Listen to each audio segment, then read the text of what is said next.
Now at 6, police chased down a driver in the middle of the night on I-84. They thought he was driving under the influence. Turns out he was 13. We'll let you know how they finally managed to stop him. Also this morning, a charter school near the ICE facility in South Portland says it's relocating and it's citing safety issues for the reason. Now it's a mad dash to get settled into its new spot before the new school year begins. Plus, run with water, check on people around you. Yeah, those are just some of the tips the Hood to Coast organizers want you to remember ahead of the high heat we're expecting over the weekend. Coming up, Rod has your full forecast coming up.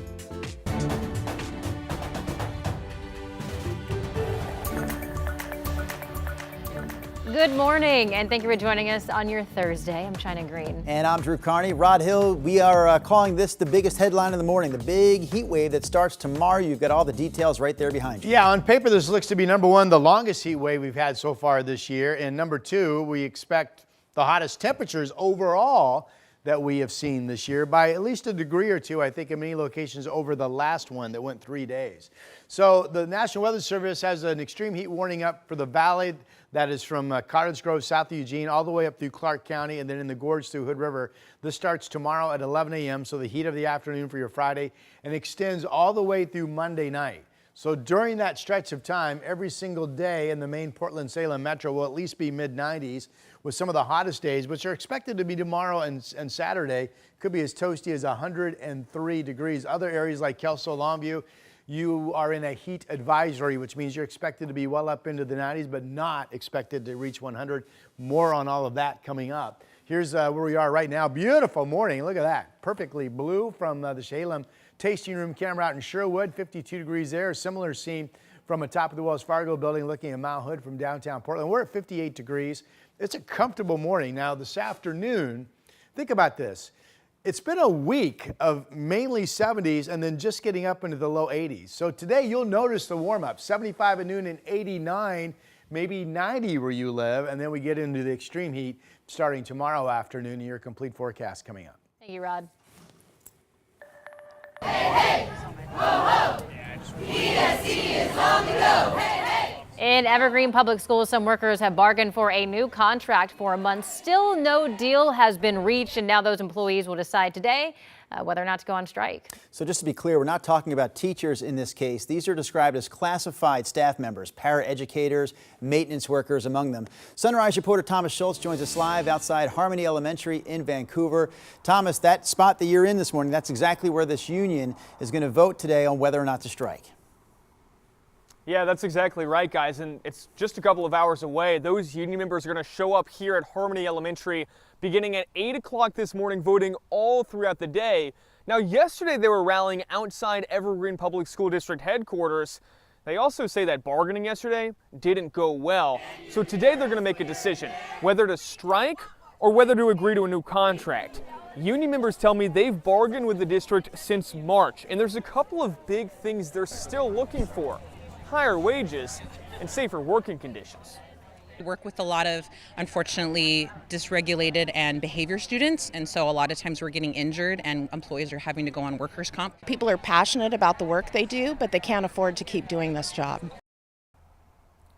Now, Evergreen Public Schools sent us a statement saying they are looking forward to coming to an agreement, hopefully sooner rather than later. Though they add Evergreen has significant budget challenges, and all of our financial decisions need to be made to support the overall financial health of our district. The workers tell us, look, they're ready to go on strike. They say they are not willing to wait for a deal. They want to take action now. So we reached out to Evergreen to learn more about what happens on the first day of school, really the first week, next week. If these workers are on strike, we'll let you know what they say once we hear back. Drew, China. All right, Thomas Schultz covering this developing story for us in Vancouver. Meanwhile, our wildest story of the morning comes from Multnomah County. Deputies say a driver led them on a chase in the middle of the night right along I-84, and it turns out that the driver was only 13 years old. The sheriff's office says it happened around 3:15 Sunday morning. That's when a deputy tried to stop a driver who they thought may have been driving under the influence. They say the car sped off, and deputies eventually had to use spike strips to stop it. Everyone on the scene was shocked to see that the driver was actually a 13-year-old kid. If that car had crashed, it could have been tragic. Again, the driver was 13, and he also had 5 other teenagers in the car with him.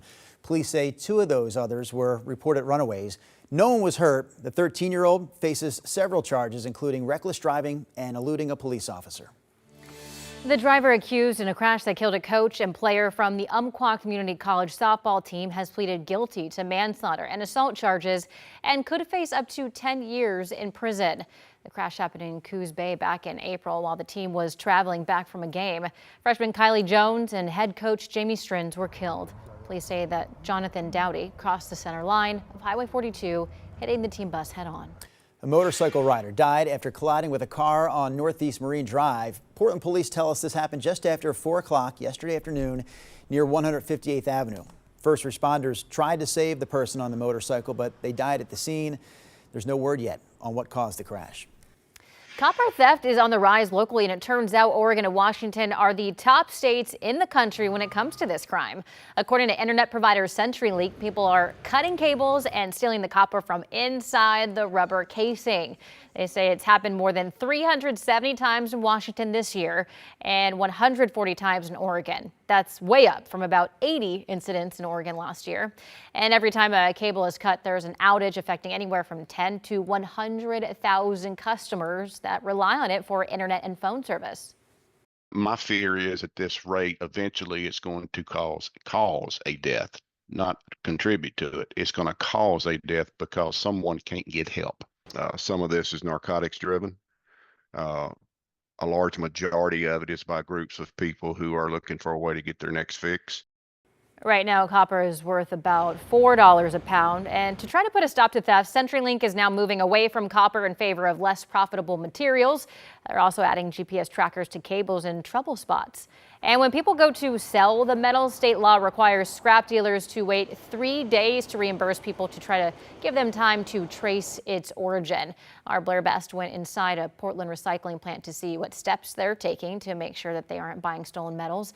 And she also talked to a man who hunts for the metal scraps. You can watch her full report anytime on KGW+. Crews in Lane County have a new wildfire under control this morning. It broke out yesterday afternoon in a field a few miles south of Lane Community College in Eugene. Hundreds of people were under evacuation orders. Firefighters say they were able to contain it to about 3.5 acres, but they say it still damaged some property. We also have some new details about a grass fire that started earlier this week at a homeless camp along the Sandy River. Corbett's fire chief said that getting to that fire was extremely difficult due to barricades and resistance from people who live in the encampment who insisted that they didn't want help from first responders. Now, he says several residents of the camp known as 1,000 Acres were seen actively working to suppress the fire that was burning near a makeshift structure. Now, seeing that flames were dying down, firefighters didn't go into the camp but kept an eye on it via drone until it was fully extinguished. Corbett's fire chief says that this scenario demonstrates just some of the issues they're dealing with. We need kind of a seat at the table with talking about fire protection down here. If indeed homeless encampments are going to continue down here, our recommendation, of course, would bring them out of the forest, which would diminish the threat of that. But if they are going to be down there, we need some sort of access to get in there and fight those fires. And earlier this year, there were efforts to clear the property, which is owned by the Oregon Division of State Lands, but the campers stayed. All right, before we get back to Rod and his hot forecast, a quick look outside.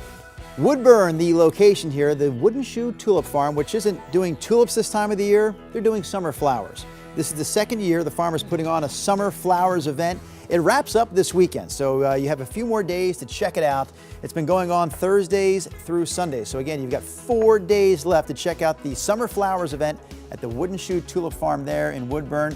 Definitely some pretty flowers. I know they've got sunflowers out there. Don't ask me to identify the others. Yep. I'll just tell you they're pretty summer flowers. Rob, but the big headline that comes with this, of course, is that extreme heat. Yeah, and I want to jump back to fire danger for a second. Obviously, with the heat coming, we're talking about 5 days in a row of 90+ degree temperatures, maybe 100 or better tomorrow and Saturday. That puts extreme drying into the soil and the vegetation. So it becomes that much easier for machinery spark or cigarette butt to start a blaze that quickly spreads. So right now we have, get this, 0 uncontained large wildfires burning in Oregon. Good for us. Let's not start anything in the coming days. And it is a situation where you just need to be cognizant, especially if you're working with machinery out in dry, grassy fields. All right, our extreme heat warning. The Weather Service has us up starting tomorrow at 11 a.m., getting us into the afternoon through Monday night. Everything points to the fact right now that the hottest days overall here in the Valley, Salem, Portland, Vancouver, will be tomorrow and Saturday. And if you have to pick one day to actually be the hottest of the bunch, I think it's going to be Saturday. Don't forget, heat exhaustion can hit anybody, young, healthy. Simply, if you're outside, you're doing too much, you're tired, you don't stop doing it, you don't keep hydrated, heat exhaustion can hit in a hurry. So the experts say, don't wait till you get thirsty. Just have a plan to have water with you and keep hydrating your body. And especially of concern, we got the Oregon State Fair kicking off tomorrow. We've got, of course, the Hood to Coast Relay starting up at Timberline Lodge early tomorrow morning. Here's our state capital. Speaking of Marion County and the State Fair getting ready to get going, 56 is the early morning number. We're really nice out this morning. Here's the Salem tasting room camera. And it looks like we're looking at, what are we looking at, Brian? Is that Mount Hood? Not Mount Hood. Is that Adams or is that St. Helens? You think it's Adams? Okay, that's what I was thinking when I looked at it. Thank you very much. Sometimes we don't know what we're looking at. It's clear and it's beautiful. There's Hood. All right. Temperatures outside right now, 51 in Hillsboro, 55 in West Lynn, Happy Valley's 52. 52 in Kaiser, 56 degrees in Salem. It's a nice, comfortable morning. Temperature March has us in the mid-70s at noon, and then some of us probably hit 90 today. So today is the day. We don't start the heat wave, but today's the day that you notice it's starting to get hot. We've been really comfortable for a solid 7 days in a row. Here's the map this afternoon. Mostly staying under 90 in, in Eastern Oregon, but here are the 90s in Eugene, Albany, and Salem, and 70s today expected at the coast, and Portland 7-day. The weather impact alert for the heat wave coming. 100 tomorrow, 100 or better Saturday, 97 Sunday. Still mid-90s potentially on Monday and Tuesday, and that is your forecast.